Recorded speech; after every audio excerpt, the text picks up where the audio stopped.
I never thought I'd be the kind of guy who lets people walk all over him, but I guess that's exactly who I became. My name's Ryan. I'm 34, and if you asked anyone in my family, they'd probably tell you I've always been the responsible one. The one who works hard, who always shows up, who fixes things quietly without making a scene.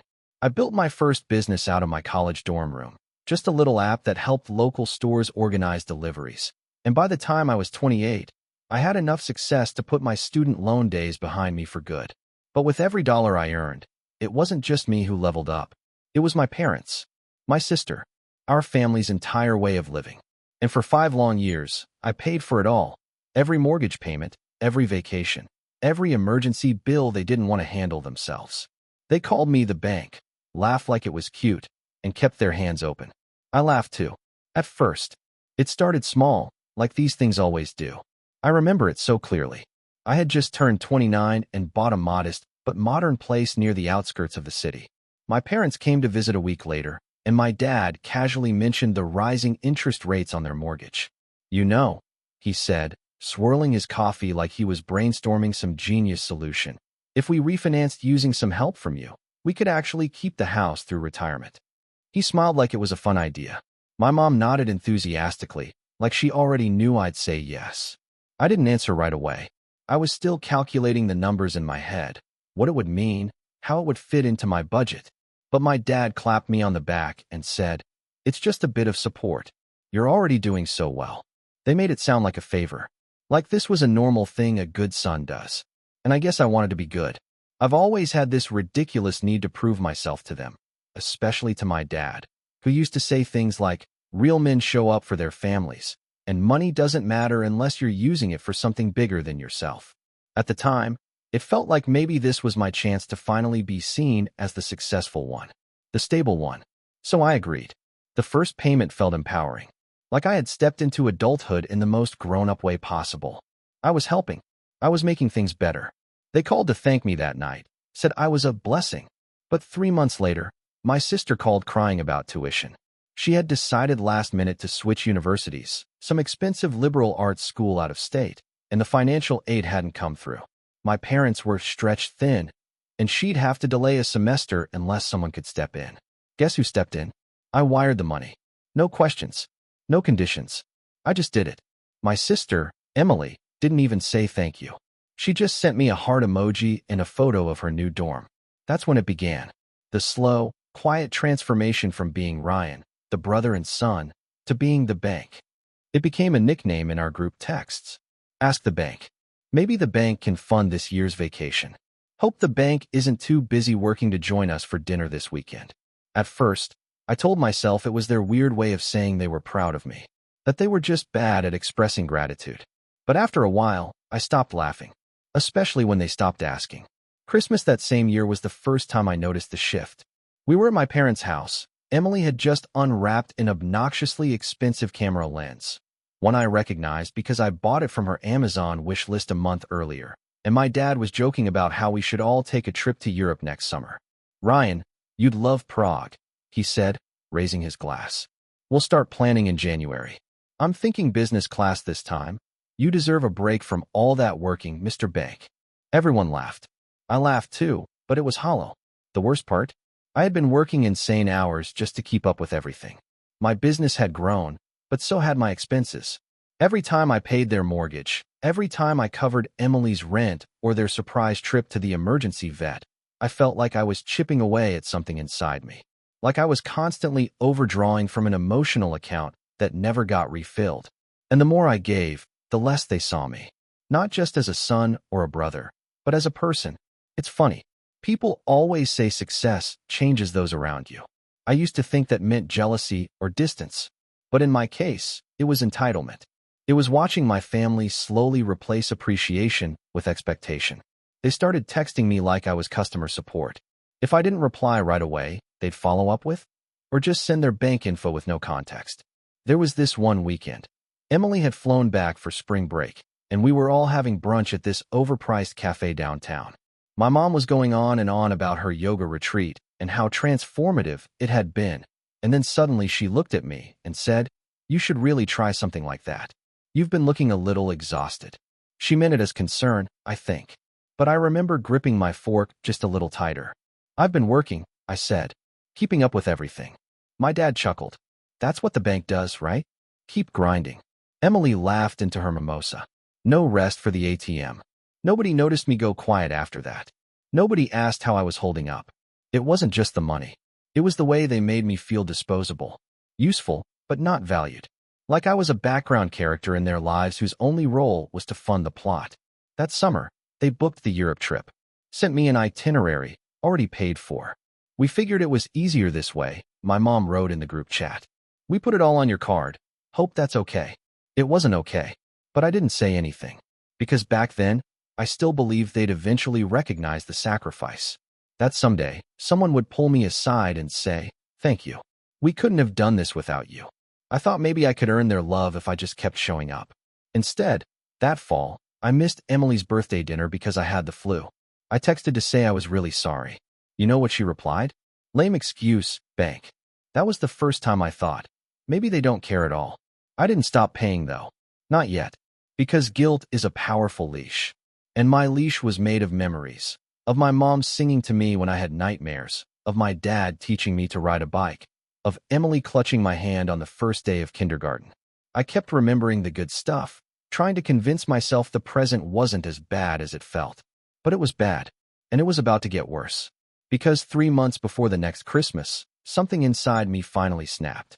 And that's where everything started to change. It happened on a Tuesday. I remember because it was raining. One of those long, gray autumn downpours that makes the whole world feel heavier.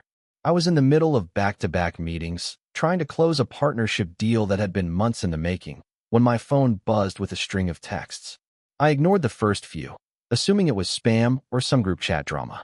But the fifth message popped up as a notification right on my screen, bold and unmissable. Emily, the rent bounced. Did you forget again?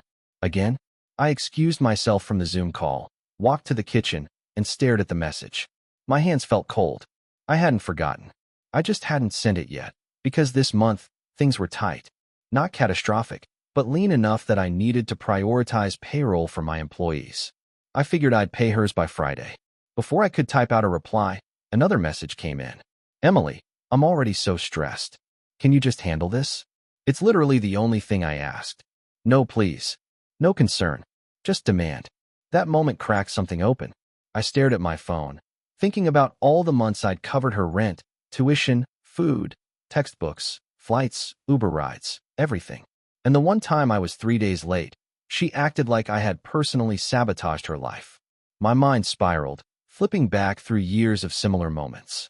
Like when she borrowed my car and returned it with a cracked bumper and a shrug. Or when she used my Netflix login and changed the password so her boyfriend could feel more secure. Or when she told our cousin at a family barbecue, loud enough for me to hear, Ryan's rich, but has no clue how to enjoy life. And now she was lecturing me, like I was her employee who forgot to submit a report. Still, I typed out a short reply. Me. I'll send it Friday. Dealing with payroll. She read it right away, but didn't respond. I waited. 1 hour. 2. Nothing. Until later that night, when I got a call from my mom. Sweetheart, she said, tone already dripping with disappointment. Emily told me you didn't cover her rent this month? I sighed. I'm going to. I just need a few days. Business is. She cut me off. Ryan, you know how much stress she's been under. The last thing she needs is to worry about being evicted. She's not going to be evicted, Mom. It's literally 3 days. She said it already bounced once. I pinched the bridge of my nose. Yeah, and it'll clear Friday. Can we not treat me like an ATM? There was a pause. Then she exhaled sharply, like I'd hurt her. No one's treating you like anything. But you have responsibilities. My laugh came out bitter. To who? To Emily? To her rent. To your family, she said firmly. We're all in this together, Ryan. You've always understood that. I didn't reply. There was nothing left to say. The call ended with her passive-aggressively reminding me that real families support each other, and that money shouldn't be a source of tension if your heart's in the right place. I couldn't sleep that night. I kept replaying her voice in my head. The guilt, the pressure, the twisting of my intentions into some moral failing. And slowly, it hit me. They genuinely believed I owed them. Not just money, But my silence, my compliance, my willingness to stretch myself thinner and thinner while they feasted. The next few weeks were rough. Every time I tried to set a boundary, I was met with sarcasm or guilt trips. When I didn't respond to Emily's texts fast enough, she'd message our mom, who'd then call me to check in and subtly push me to respond. One night, I got a Venmo request from my dad for $1,300. No explanation, no context, just the memo, roof repair. Thanks, bank. I didn't send it. A week later, I got a group text from all three of them. Mom, hey, so I noticed the payment still hasn't gone through for the roof. Was it a mistake? Emily, he's probably just busy working. Dad, let us know if there's a problem. We're kind of counting on that. I didn't reply, not out of pettiness, but because I didn't know what to say anymore. I had spent so long keeping the peace that I had no idea how to introduce conflict. Saying no felt like a foreign language, but my silence spoke louder than I expected. 2 days later, my mom showed up. At my house. She didn't call first. She didn't even knock right away. I just found her standing outside my front door, arms crossed, eyes scanning my car like she was inspecting it for damage. I opened the door and blinked at her. What are you doing here? I needed to see you, she said, brushing past me into the hallway. I wanted to talk face to face, since texts clearly aren't working. I stood still. Mom, I'm working. You can't just show up like this. You're always working, she snapped, spinning around to face me. That's the problem. You've buried yourself in this isolated world of numbers and businesses and bank accounts, and you've forgotten what it means to be part of a family. I stared at her, stunned. You think I forgot? I've paid for everything. For 5 years. You guys haven't paid a mortgage payment since 2018. Emily hasn't held a job in 3 years. Every vacation we've taken, every dinner, every flight, I covered all of it. Her face hardened. Because you can. Because you chose this life. You made more than the rest of us. And with that comes responsibility. To take care of all of you? I asked, my voice rising. Is that how you see me? As your employee? She flinched, just a little. No. As your mother. As someone who's done everything for you. You wouldn't be where you are if we hadn't sacrificed for you. That's when something inside me broke. I am where I am because I worked for it, I said quietly. Because I gave up sleep, weekends, relationships. Because I built something from nothing while you kept calling me names and laughing behind my back. Her voice dropped, cold now. You're being selfish. I didn't answer. I walked past her, opened the front door, and gestured. She looked at me like she couldn't believe it. But she left, and that was the moment I knew things couldn't go back to the way they were. The days that followed were oddly quiet. No texts, no calls, no random requests for money. It should have felt like peace, but it felt like the eye of a storm. And I was right, because the real blow came 2 weeks before Christmas. It was a casual Friday. I was catching up on invoices when I got a call from my cousin Mark. We weren't especially close, but we talked enough that I answered. Hey man, he said, sounding weird. Hesitant. So, I heard something, and I don't know if I should be telling you this. What? I was at your parents' house last night. They were having dinner with some family, and I overheard your mom talking to Aunt Liz about a backup plan. Something about pulling equity from your business, just in case things spiral. She said they had all your account info already. My blood went cold. What do you mean, backup plan? I don't know. It sounded like they expected you to crash soon. Like, financially. She said something like, he's stretched so thin, we might have to take control before he tanks it. I barely heard the rest of the call. Because in that moment, I realized my own family wasn't just taking from me. They were preparing for my collapse. And worse, they were planning for it. Positioning themselves to scoop up whatever was left. Like vultures.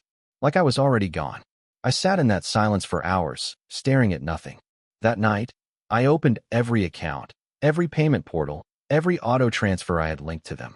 And I started shutting it all down. Quietly. One by one. No warnings.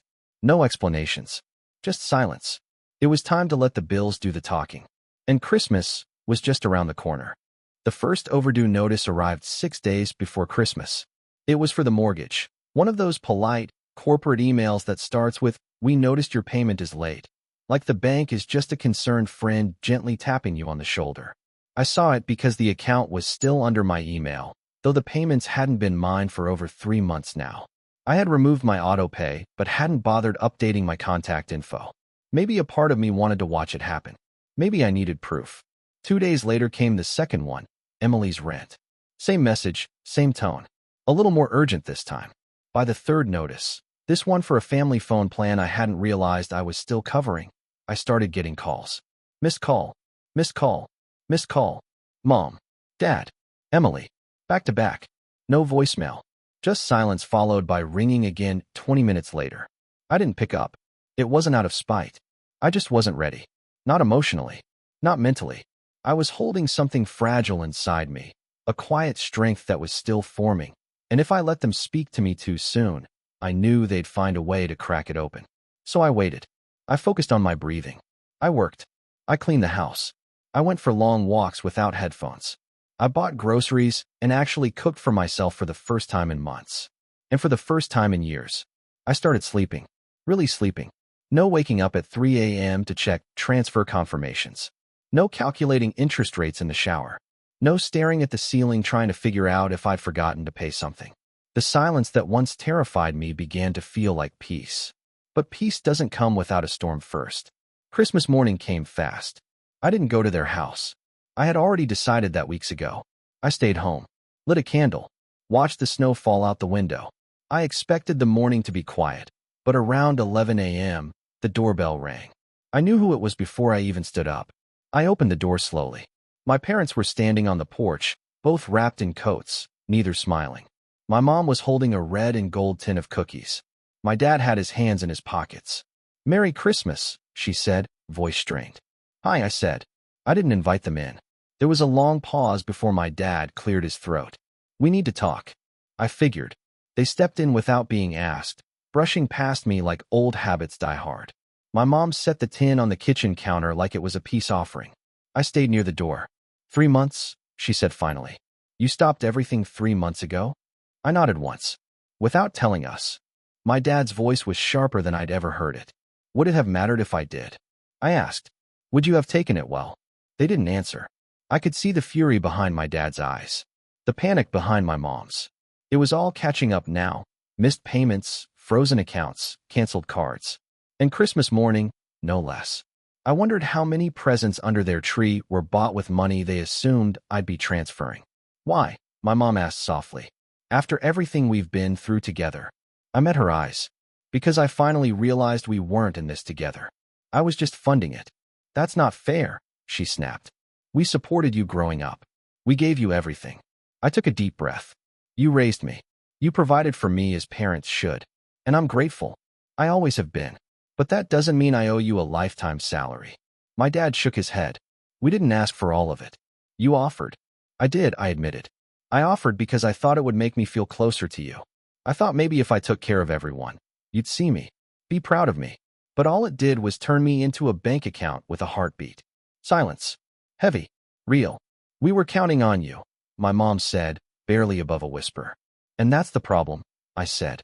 "You didn't prepare. You just expected." They didn't stay long. They left the cookie tin behind. My mom paused at the door, looked like she wanted to say something else, but then just turned and followed my dad to the car. I closed the door and leaned against it, heart pounding, hands shaking, but I didn't cry. I thought I might. But there were no tears left. That was my rock bottom. Not because I was broke, not even close, but because I had finally accepted something I had been avoiding for years. The love I wanted from my family was never coming. At least not in the way I needed it. I had been feeding a machine, hoping it would one day turn around and hug me. It never did. So I stopped feeding it. The days after that were quiet again, but not the same kind of quiet. This one felt earned.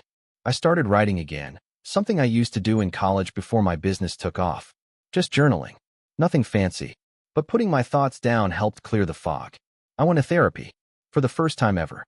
I booked a session with a therapist a colleague recommended, someone who specialized in family enmeshment and financial boundaries. I didn't expect much, but in our third session, she said something that hit me like a truck. "Ryan, what if the version of love you were chasing was never yours to begin with?" That sentence cracked something open, not in a painful way, but like a locked window finally letting in air. I had spent years trying to buy my way into worthiness, into belonging. But the truth was, I was worthy without the money. I just needed to believe it myself. So I started making changes. I hired a new accountant and separated every personal and business expense into airtight categories. I rewrote my will. I created a new company structure that couldn't be exploited without signatures from multiple stakeholders. I set passwords that only I knew, and I deleted every shared folder and document I had ever given them access to. I reclaimed control, one document at a time. I also started saying no in small ways. No, I can't make it to brunch this weekend. No, I won't be covering that missed payment. No, I won't lend you money for a can't-miss investment opportunity. Every time I said no, it felt like lifting a brick off my chest. At first, the responses from my family were confused, then cold, then hostile. Emily sent a long text about how family doesn't turn their backs when things get hard. I didn't reply. My dad called and left a voicemail saying I was disrespecting everything we built together. I listened once and deleted it. But something amazing happened. The world didn't end. No one came to drag me away. My house didn't collapse. My business didn't fail. In fact, for the first time in forever, I started to thrive. I landed a new client, one I'd been chasing for over a year. I revamped my brand and hired 2 new team members. I found myself with extra time. I joined a gym. I cooked real meals. I started waking up without that tight knot in my chest. One night, I took myself out to dinner. Just me. No emails. No clients. No notifications.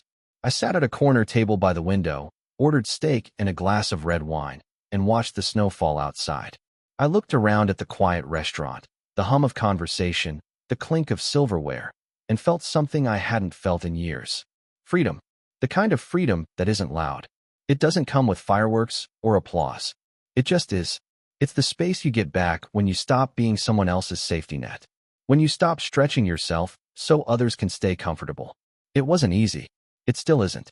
Some mornings I wake up and wonder if I did the right thing. If maybe I should have handled it more gently. If I should have warned them. If I should have waited until after the holidays. But then I remember all the Christmas mornings I spent wrapping gifts I paid for, pretending to laugh at jokes made at my expense, nodding while they made plans with my money like it belonged to them.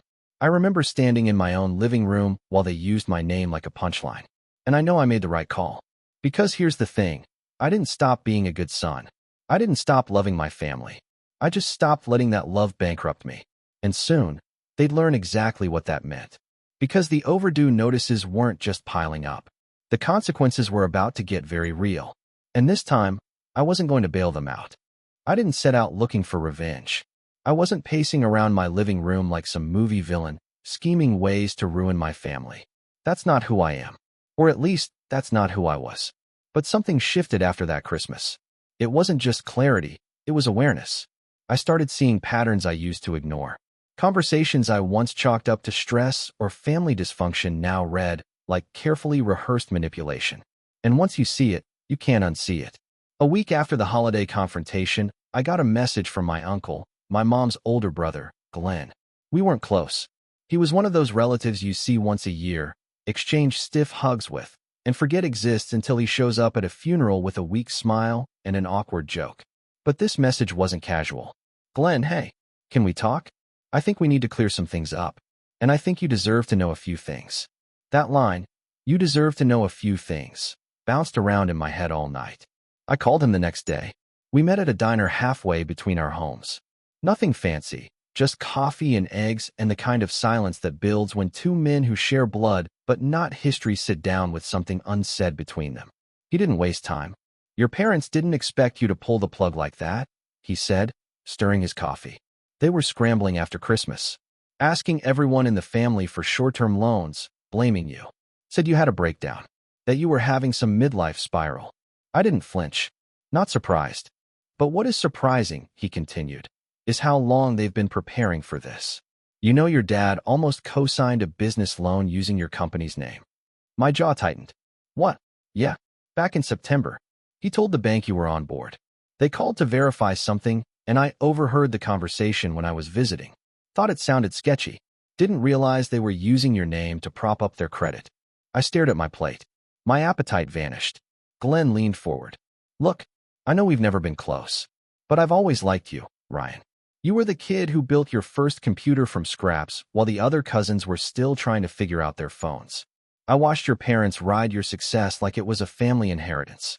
And I stayed quiet because, well, it wasn't my business. But after that Christmas mess, I think you've got a right to know they've been making plans behind your back for a long time. He pulled a folder from his coat.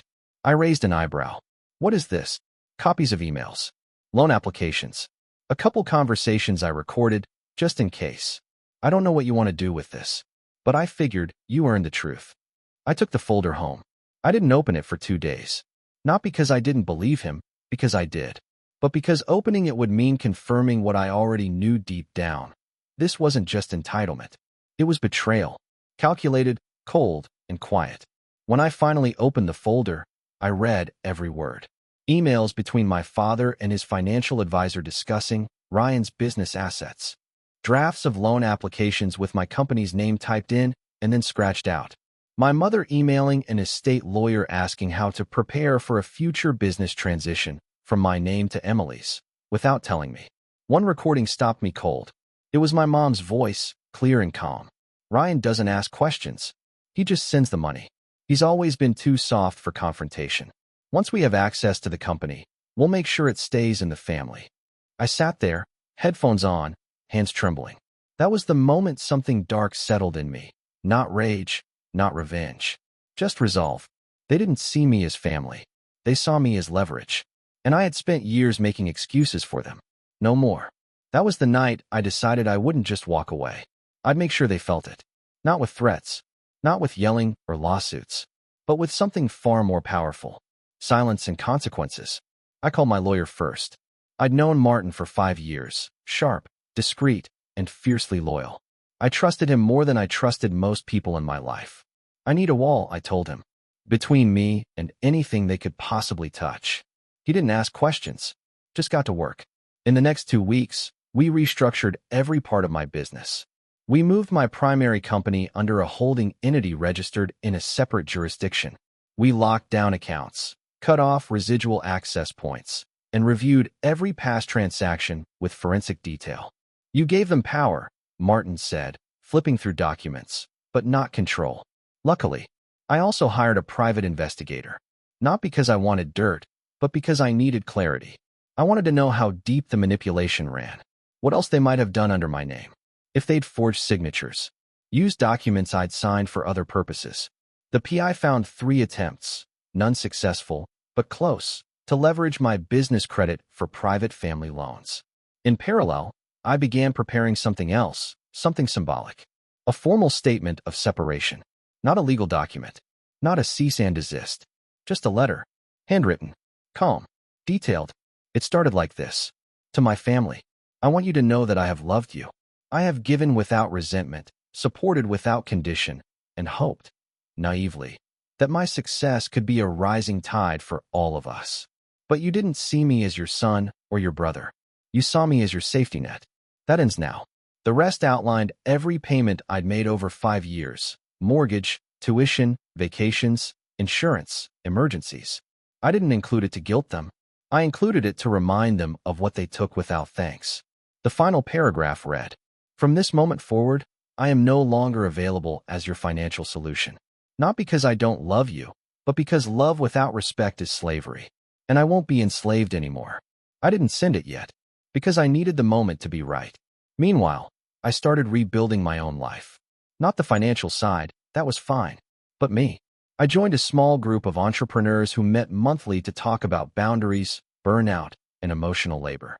Most of them had their own war stories, siblings who leached off their businesses, parents who demanded ownership, partners who drained them dry. Being in that room made me feel less alone. For the first time, I was surrounded by people who got it. I also started reconnecting with old friends.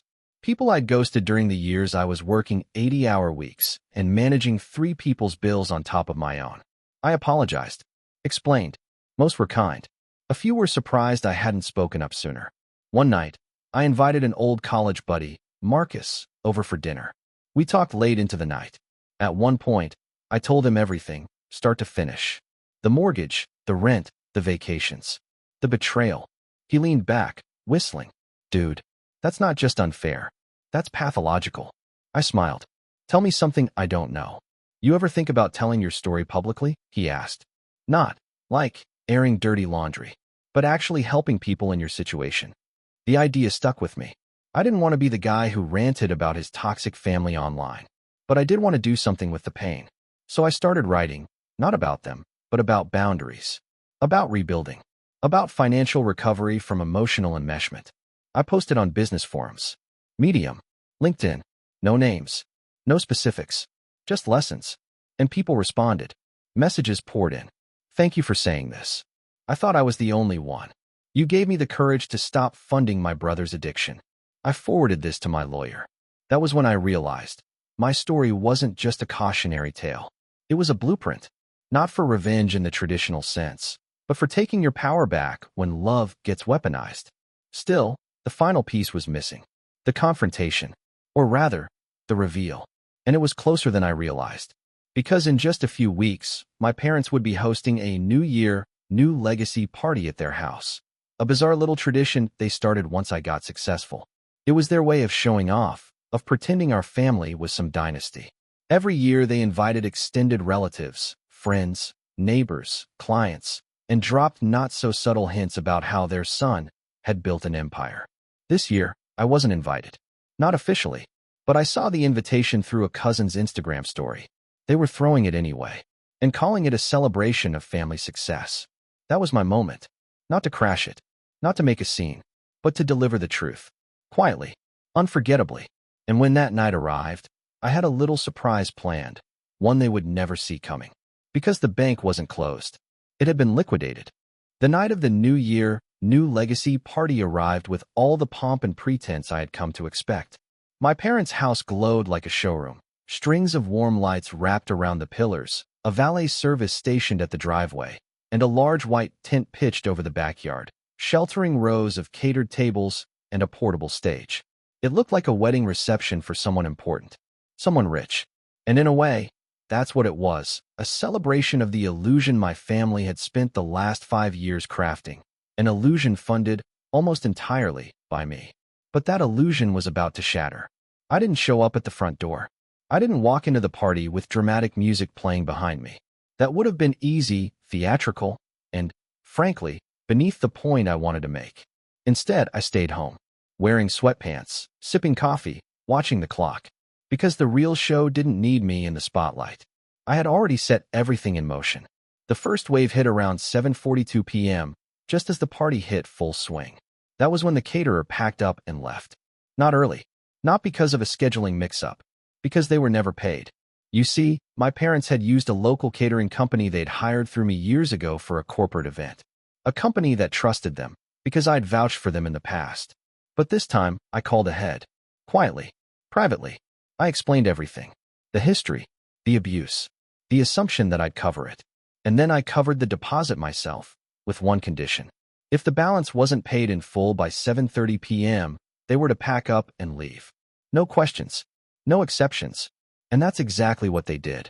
Just as my dad was standing at the microphone thanking everyone for coming, praising the food.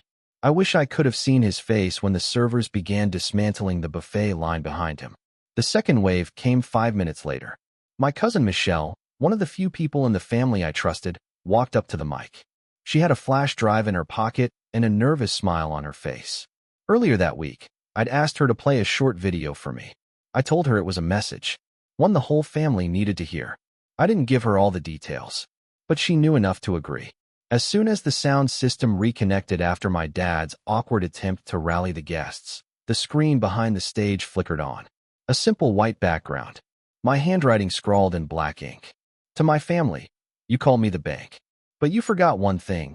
Banks keep receipts. The video rolled. 3 minutes. That's all. 3 minutes of quiet, controlled truth. Photos of vacations. Credit card statements with names blurred, but balances clear. Mortgage payments. Tuition transfers. Birthday flights. Holiday rentals. All matched with dates and events that everyone in the room would remember. Then came the final slide. For 5 years I paid. Without complaint. Without recognition. And without a single thank you. A pause. Then another line. Tonight, I want to return the favor, with transparency. Next came a timeline. 3 audio clips. One of my mother laughing and calling me too soft to ever cut them off. One of my dad saying, he doesn't read the paperwork. We just need him to sign. And one final quote from Emily, recorded at a brunch I hadn't attended. He's not family. He's our funding source. The crowd fell silent. Then one more slide appeared. A calm, final message. Going forward, my relationship with each of you will be based on mutual respect, not financial obligation. If you can't separate the two, then this is goodbye. Ryan. The video ended. There was no music. No applause. Just silence. The third wave hit at 8:15 p.m. That was when my attorney's courier arrived. He handed my father a padded envelope. Inside was the letter I had written weeks ago, the formal statement of separation. Not just emotional, but financial. It included documentation of every payment made under my name, termination of power of attorney. Yes, I had discovered my parents had forged one. A notice revoking all co-signatures and family trust access. A clause forbidding them from using my business name in any way, shape, or form. It wasn't a lawsuit. It was a declaration. An unshakable boundary backed by legal force.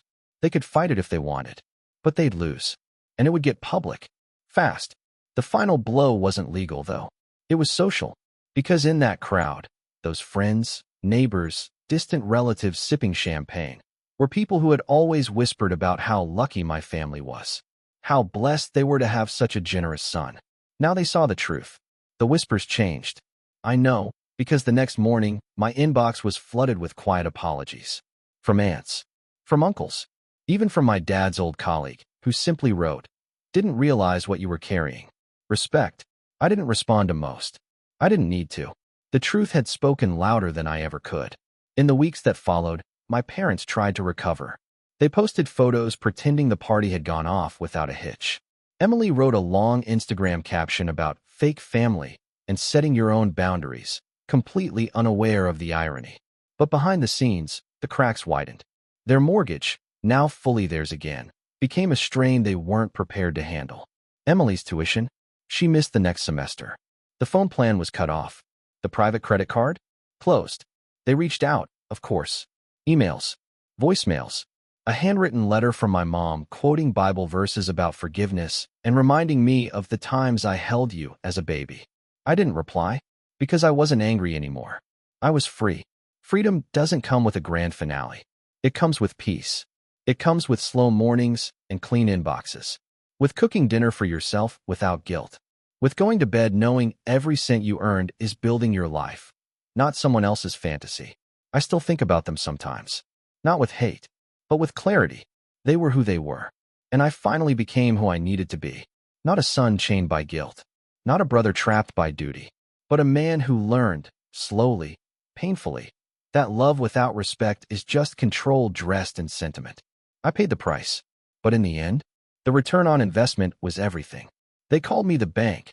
But now, the account is closed, the balance is zero, and the door? Locked from the inside.